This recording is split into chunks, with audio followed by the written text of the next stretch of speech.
I want to give you a hypothetical scenario here. This man right here is Tommy DeVito. And it was very obvious going into the 2025 season that DeVito was not going to make the Giants roster. The Giants were never going to keep 4 quarterbacks on the team. And after they signed Russell Wilson and Jameis Winston in free agency and drafted Jackson Dart in the first round of the NFL draft, the writing was on the wall. DeVito was one of the many players who went into camp knowing that they needed to put something good on film to make it onto a roster, while also knowing full well that the team they were on right now was not going to be the one they'd start the season with if they were on a 53-man roster. So I want you to imagine that DeVito, recognizing this, gets asked to play in the Giants' preseason games and tells the coaching staff, "Nah, coach, don't put me in. I'm not making the team, so it's not worth it. Don't put me in because I don't want to risk injury just in case someone else wants to pick me up, because I know you guys aren't keeping me around." He doesn't do this in an arrogant way or a frustrated way. This isn't like he's throwing a Jeff George level tirade on the sideline, but he does this in a way thinking about the future and thinking that his best shot at making a team in 2025 is if he's healthy and doesn't play, even though teams kind of need to see what you can do on the field and have no idea if you're any good or not because you're not playing. So the whole strategy backfires because your logic is incredibly backwards since you have an outdated resume and think that not updating that resume gives you the best chance at landing a job. Well, I bring that bizarre hypothetical scenario up because this man right here is San Francisco 49ers wideout Ken Margerum. You're seeing highlights of his time with the Chicago Bears and not the San Francisco 49ers. Don't adjust your dial, because as you're about to find out, there's a very good reason for that. And the ending to Margerum's career is one of the most bizarre endings that you probably never heard of, that nearly 4 decades later deserves a deep dive today. Because in 1988, Margerum, thinking that the writing was on the wall with the 49ers, thought that his best chance of playing in the NFL was to not play at all. And spoiler alert, it did not work out for him. Not in the slightest bit. Because this is the story behind Ken Margerum, and the man who might just be, considering the circumstances, the strangest wide receiver in the history of the 49ers organization. Make sure you hit that like button down below, subscribe, and turn on the notification bell so you don't miss a single video that we post on the channel, because we post every single day on here about the weird and the wacky history of the NFL with stories like this one they may not have heard of before. So if you like that sort of stuff, then this is definitely the place for you. Thanks in advance for liking and subscribing, and for helping us grow this community. And with that in mind, let's talk about the time that Ken falsely thought that anywhere else he'd be a 10. Before I break down what happened here and just how insane it was, we need some context to understand how this man's career, Ken Margerum, was going in the first place. Because when you realize the gaps in his employment history, it makes this situation even more bizarre than it already was. Because it's not like this is a guy like Jamar Chase not wanting to play, because we all know what he can do, and we have very recent evidence of that. Ken Margerum was drafted by the Chicago Bears in the 3rd round of the 1981 NFL Draft. And his career with the Bears was shaky at best, even by Margerum's own admission, where he did not get along with head coach Mike Ditka, felt as though the Bears ignored him, and called this time with the Bears a long, ugly story there for about 5 years. Now, that's not to say that Margerum didn't have his moments with the team. He scored 2 touchdowns during the 1985 season when the Bears won their first and only Super Bowl in franchise history. He had a game during his rookie season in 1981 against the Minnesota Vikings with 140 receiving yards, and he led the Bears in receiving yards when he was a rookie.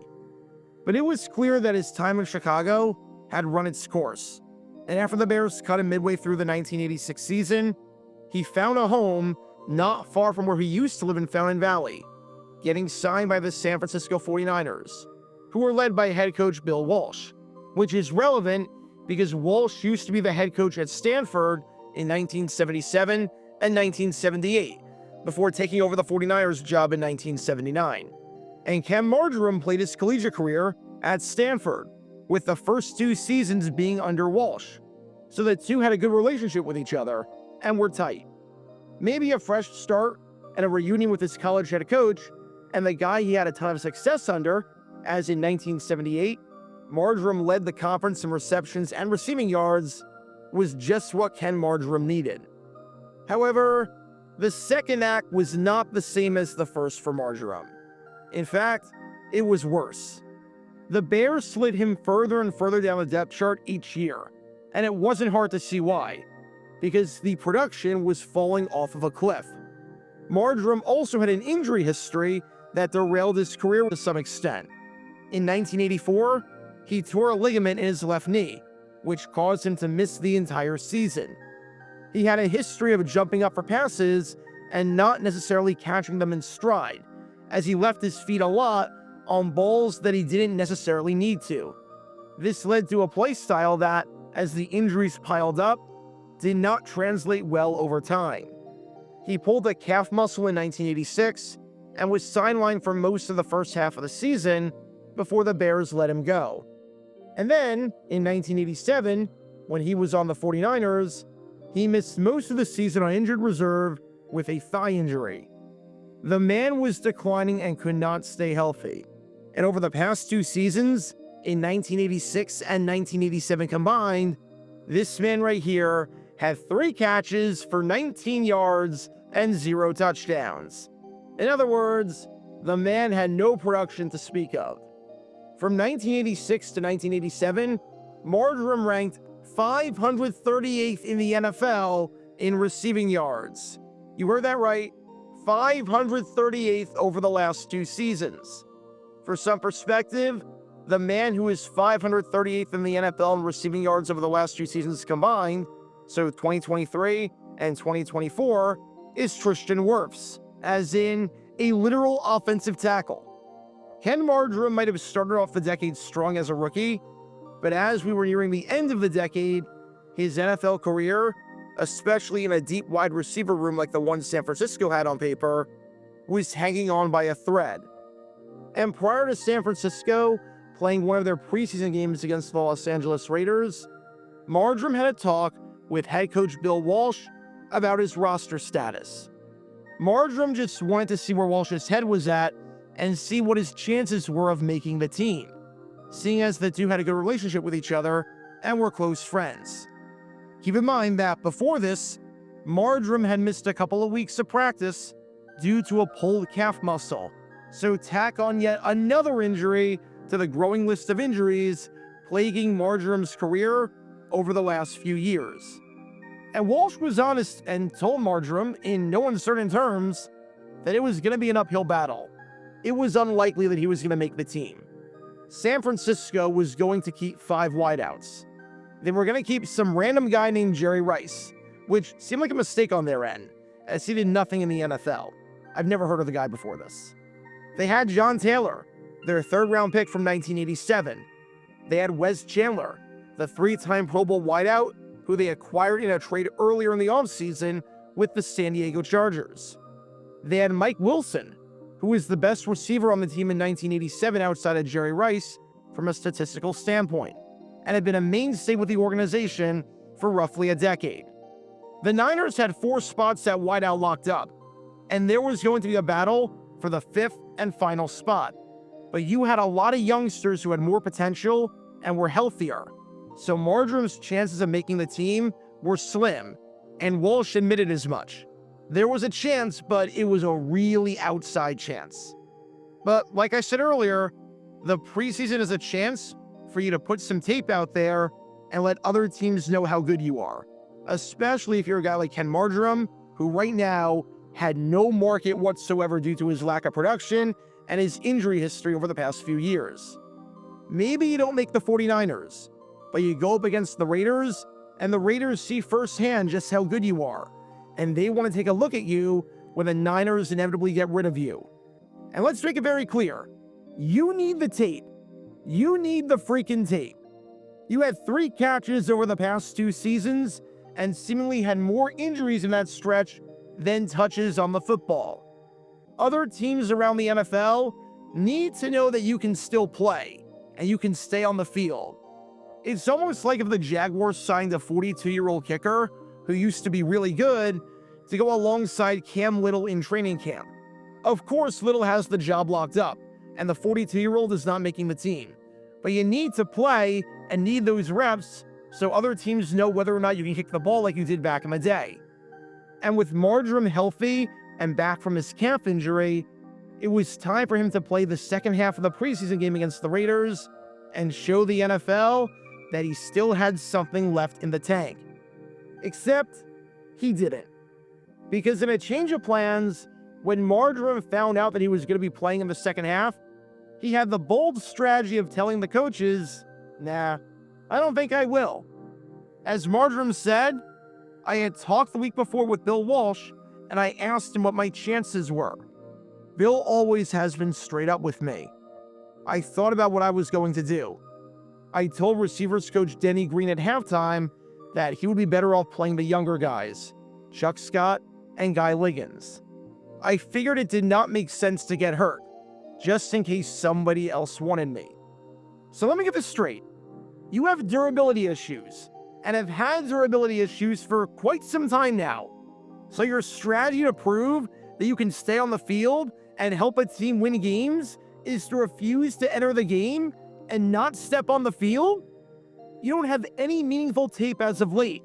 So your strategy to prove that you can hang in this league and help a team win games is to refuse to enter the game so you don't get more tape? Coaches hate it when guys go at half speed and worry about getting injured. So your strategy is to openly admit that you're worried about getting injured and it's better that you don't play as a result? What kind of big brain strategy is this? What kind of 4D chess is Ken Margerum playing here? This is like a singer who had vocal surgery and hasn't sung in 3 years, and their strategy for their audition with the opera is to not sing whatsoever during it and to stay on vocal rest.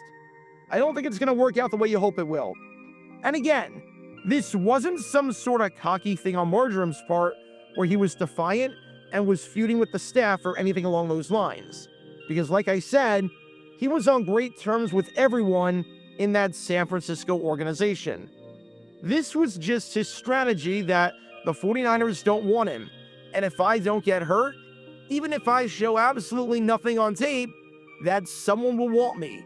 Even though I'm a walking red flag, even though I get hurt all the time, even though I admitted that I'm scared to play because I don't want to get hurt, and even though I am 538th in receiving yards over the past 2 years, which is lower than guys like Anthony Munoz and John Elway, as in 2 guys who are very famously not wide receivers, and is lower than guys like Al Walden, Robert DeRico, Ron Daughtry, and Reuben Phillips. Guys so obscure and so bad that I literally made one of those names up, and odds are you have no idea which one it is. Spoiler alert, Ken Margerum got released from the 49ers shortly after, as there was no point in beating around the bush, and it made no sense to have a guy on the team who wasn't going to play for you. Margerum took it pretty well, as when Bill Walsh thanked him for everything and said he'd be missed, Margerum laughed and said, "Why? I haven't done anything in 1.5 years." And unsurprisingly, this strategy did not pan out, as Margerum did not make it onto a regular season roster for the 1988 season, officially retiring later in the year once he realized that this might not have been the smartest strategy, and once he realized that his body just wasn't cooperating with him. I would say his agent might have advised him to do something else, but Ken Margerum did not have an agent, as he handled everything himself, so I can't even say that. At the very least, Margerum seemed pretty content with how everything played out, so it could have been a lot worse, even if this was a bit of a weird situation nonetheless. So as a word to the wise, to anyone in any industry, not just football, if you don't have a lot of qualifications as of late, and you have a chance to prove yourself and get those qualifications to better yourself, even if you know it's not going to be with the company you're currently with, then you should probably take that opportunity. If you've got a huge gap and you can't explain the gap, or rather, your explanation for the gap is that you didn't want to get injured while waiting for your next job, then good luck getting that next job, because a lot of employers are just going to look at you funny. Ken Margerum took a chance by not playing. It was a dumb chance, it was an ill-advised chance, even if he said he thought it through, and it was a chance that I think most people would not have taken, considering everything we knew about how his career was going as of late. But it was a chance nonetheless.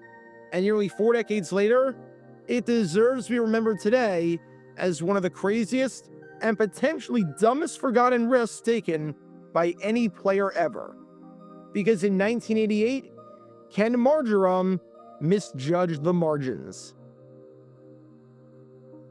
Check out our live streaming schedule for the next few days. We're live every single day on this channel, whether we're covering a sporting event or playing GeoGuessr or just taking your requests. So make sure you like and subscribe and turn on the notification bell so you don't miss a single time that we go live and so that you can join this community.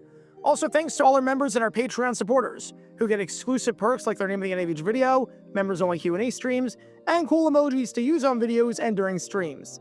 See how you can join this community and become a member or a Patreon member by clicking the link in the description below.